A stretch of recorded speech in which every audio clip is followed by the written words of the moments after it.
Épître de Paul aux Éphésiens, chapitre 5. Devenez donc les imitateurs de Dieu, comme des enfants bien-aimés, et marchez dans la charité, à l'exemple de Christ, qui nous a aimés, et qui s'est livré lui-même à Dieu, pour nous, comme une offrande et un sacrifice de bonne odeur. Que l'impudicité, qu'aucune espèce d'impureté, et que la cupidité ne soient pas même nommées parmi vous, ainsi qu'il convient à des saints. Qu'on n'entende ni paroles déshonnêtes, ni propos insensés, ni plaisanteries, choses qui sont contraires à la bienséance, qu'on entende plutôt des actions de grâce, car, sachez-le bien, aucun impudique ou impur, ou cupide, c'est-à-dire idolâtre, n'a d'héritage dans le royaume de Christ et de Dieu.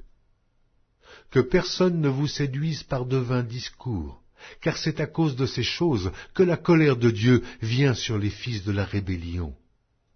N'ayez donc aucune part avec eux. Autrefois vous étiez ténèbres, et maintenant vous êtes lumière dans le Seigneur. Marchez comme des enfants de lumière, car le fruit de la lumière consiste en toutes sortes de bonté, de justice et de vérité. Examinez ce qui est agréable au Seigneur, et ne prenez point part aux œuvres infructueuses des ténèbres, mais plutôt condamnez-les. Car il est honteux de dire ce qu'ils font en secret. Mais tout ce qui est condamné est manifesté par la lumière, car tout ce qui est manifesté est lumière. C'est pour cela qu'il est dit « Réveille-toi, toi qui dors. Relève-toi d'entre les morts, et Christ t'éclairera. Prenez donc garde de vous conduire avec circonspection, non comme des insensés, mais comme des sages. Rachetez le temps, car les jours sont mauvais. C'est pourquoi ne soyez pas inconsidérés, mais comprenez quelle est la volonté du Seigneur.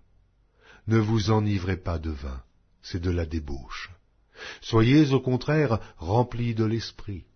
Entretenez-vous par des psaumes, par des hymnes et par des cantiques spirituels, chantant et célébrant de tout votre cœur les louanges du Seigneur.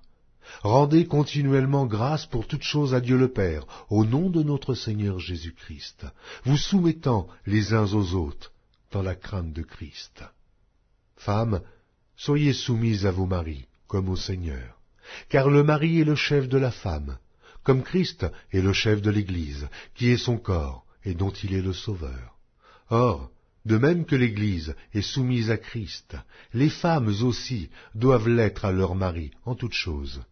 Marie, aimez vos femmes, comme Christ a aimé l'Église et s'est livré lui-même pour elle, afin de la sanctifier par la parole, après l'avoir purifiée par le baptême d'eau, afin de faire paraître devant lui cette Église glorieuse, sans tache, ni ride, ni rien de semblable, mais sainte et irrépréhensible. C'est ainsi que les maris doivent aimer leurs femmes comme leur propre corps.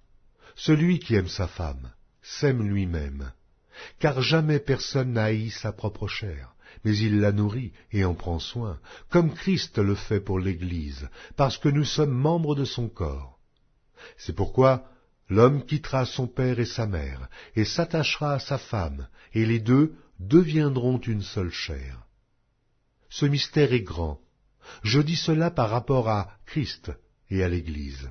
Du reste, que chacun de vous aime sa femme comme lui-même, et que la femme respecte son mari.